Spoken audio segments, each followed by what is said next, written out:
साथियों नमस्कार, मैं डॉक्टर यशवंत कुमार, फिजियोथेरेपिस्ट। आज हम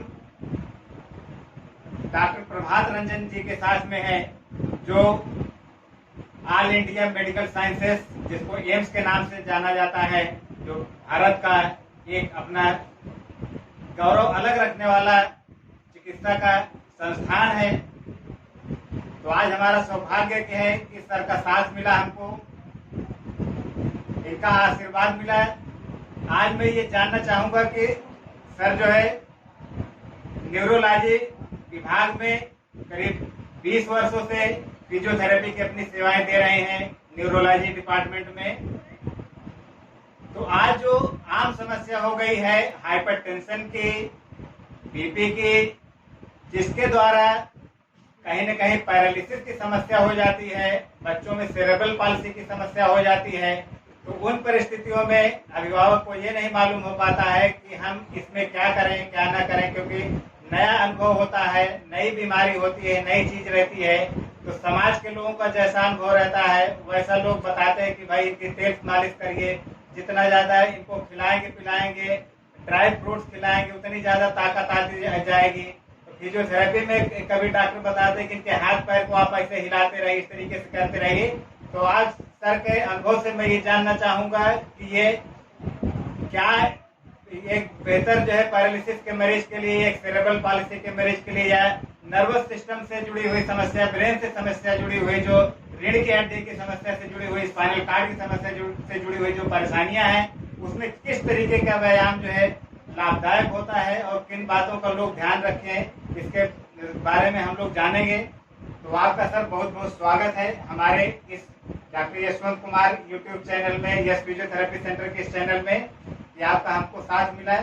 तो आप सर ये सवालों के हमको जवाब दीजिए कि जो आम समाज में धारणा है कि जितना तेल मालिश कर देंगे, जितना ड्राई फ्रूट्स खिला देंगे, जितना दवाई खिला देंगे, उतना बेहतर रिजल्ट आ जाएगा पैरालिसिस के मरीज में, या सेरेब्रल पाल्सी के मरीज में, या पैराप्लीजिया के मरीज में, जो रीढ़ की हड्डी में चोट लगी, लोग चल फिर नहीं पा रहे हैं।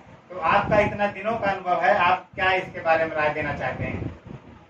सबसे पहले तो मैं आपके चैनल के जितने भी दर्शकगण हैं सबका अभिवादन करता हूँ। और जो आपने प्रश्न किया अभी कि जो पैरालिसिस के मरीज हैं उनमें किस तरह से सुधार आ सकता है, या तो खाना न्यूट्रिशन वैल्यू बढ़ाने से, दवाइयाँ देने से, या मालिश करने से। तो न्यूट्रिशन का भी अपना एक योगदान है। जो प्रोटीन डाइट है वो सब मेंटेन रखना चाहिए। इसके अलावा एक बड़ी धारणा गलत बनी हुई है कि मालिश करेंगे तो मालिश करने से जो है उसके अंदर में काम करने की क्षमता बढ़ जाएगी। ठीक है, मालिश अपनी जगह है, लेकिन वो एक इलाज नहीं है। वो आप बोल सकते हैं कि मरीज के अंदर में एक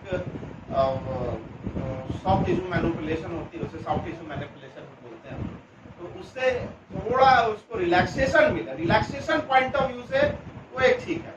बट अगर आपको चाहिए कि मरीज अपना काम करे, अपने हाथ पैर को चलाए, सुचारू रूप से चल पाए, अपना कम से कम दैनिक कार्य के लिए किसी की सहायता न लेना पड़े, उसके लिए व्यायाम और वैज्ञानिक तरीके से, वैज्ञानिक विधि से बनाई हुई भौतिक चिकित्सीय व्यायाम बहुत अहम होता है। और एक दक्ष भौतिक चिकित्सक इसको भली भांति जानता है कि कैसी स्थिति में किस प्रकार का व्यायाम देंगे तो मरीज के अंदर में उसके दैनिक कार्य करने की क्षमता, रोजाना कुछ कार्य करने की क्षमता, क्वालिटी ऑफ लाइफ, जो जीवन स्तर है उसका कैसे उच्चतम स्तर पे जाए, वो उसको बता सकता है।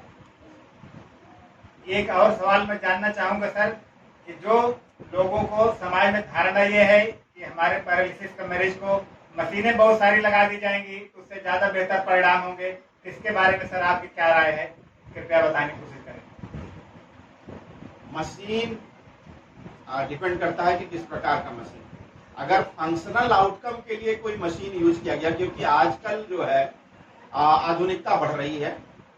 हाँ, अगर एक धारणा यह है कि इलेक्ट्रिकल स्टिमुलेशन लगा देंगे और मरीज के अंदर में फंक्शनल आउटकम आ जाएगा, गतिविधि उसकी बढ़ जाएगी, ऐसा नहीं।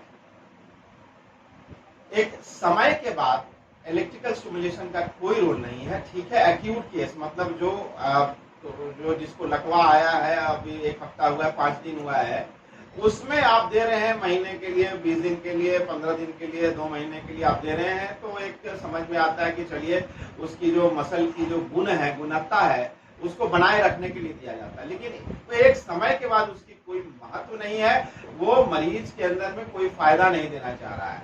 जहां तक रही मशीन की बात, तो आधुनिकता बढ़ रही है। आजकल आर्टिफिशियल इंटेलिजेंस का जमाना आ रहा है, बहुत सारे ऐसे मशीनों का इजाद हो रहा है। बायोफीडबैक है आपका, functional electrical stimulation. Functional electrical stimulation मरीज के लिए फायदेमंद हो सकता है।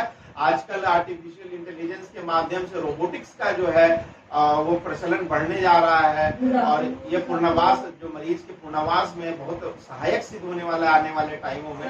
इस तरह के मशीन का आप उपयोग कर सकते हैं जो कि उसके कार्य करने की क्षमता को बढ़ाए, उसकी गतिविधि को बढ़ाए।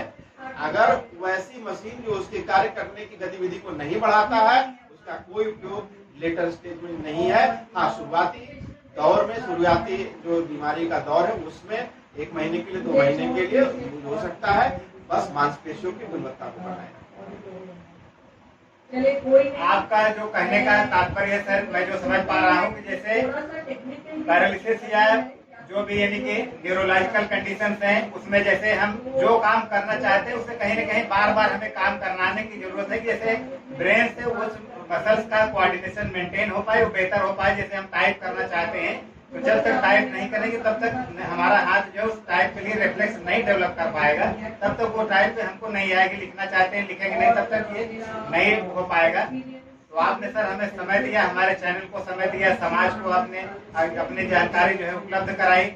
मैं आपसे लास्ट में ये जानना चाहूंगा सर जो है कि आप समाज को क्या अपनी राय देना चाहते हैं, प्लीज। समाज को मैं यही आपके चैनल के माध्यम से बोलना चाहूंगा कि अगर आपके घर में ऐसी स्थिति पैदा हो जाती है तो घबराएं नहीं, अपने आत्मविश्वास को जगाए रखें और जो है पेशेंस को बनाए रखें, क्योंकि इन सब बीमारियों में ठीक होने में समय लगता है। उतावला और उतारूपन होके आप इधर उधर भागते हैं, कभी झाड़ फूक के लिए जा रहे हैं, कभी किसी और से मिल रहे हैं, किसी ने कुछ बोल दिया तो उधर भी भागे जा रहे हैं। इस तरह से मिनिमम 6 महीने 8 महीने का समय लेके चलिए। इस जो भी आपके पैरालिसिस की कोई भी बीमारी होती है तो 6-8 महीने का समय लेके चलिए, और डॉक्टर एक फिजिशियन के संपर्क में, जो न्यूरो फिजिशियन है उसके संपर्क में, और फिजियोथेरेपिस्ट के संपर्क में। उसके अलावा अगर आपको जरूरत पड़ती है तो स्पीच थेरेपिस्ट, ऑक्यूपेशनल थेरेपिस्ट, इन सब के संपर्क में रहकर आपके मरीज का पुनर्वास किया जा सकता है। बहुत बहुत धन्यवाद सर। मैं आप सभी से निवेदन करना चाहूंगा कि सर द्वारा बताई गई इन बातों को आप फॉलो करें, जिससे ये आपका स्वास्थ्य बेहतर हो पाए और समाज को हम लोग, जैसे कोई पैरालिसिस से प्रभावित व्यक्ति है तो उसको समाज के मुख्य धारा से जोड़ा जा सके, वह अपने काम में पुनः वापस आ सके। अगर आपको लगता है कि यह जानकारी समाज के लिए बेहतर हो सकती है, समाज के लोगों को स्वस्थ बनाने में कारगर हो सकती है, तो इस वीडियो को ज्यादा से ज्यादा लाइक करें, ज्यादा से ज्यादा शेयर करें, बेल आइकन को जरूर दबा दें, जिससे हमारे आने वाले वीडियोज आपको तुरंत मिल जाए। आप इसी के साथ ही आपका बहुत बहुत धन्यवाद, शुक्रिया, थैंक यू। जय हिंद, जय भारत।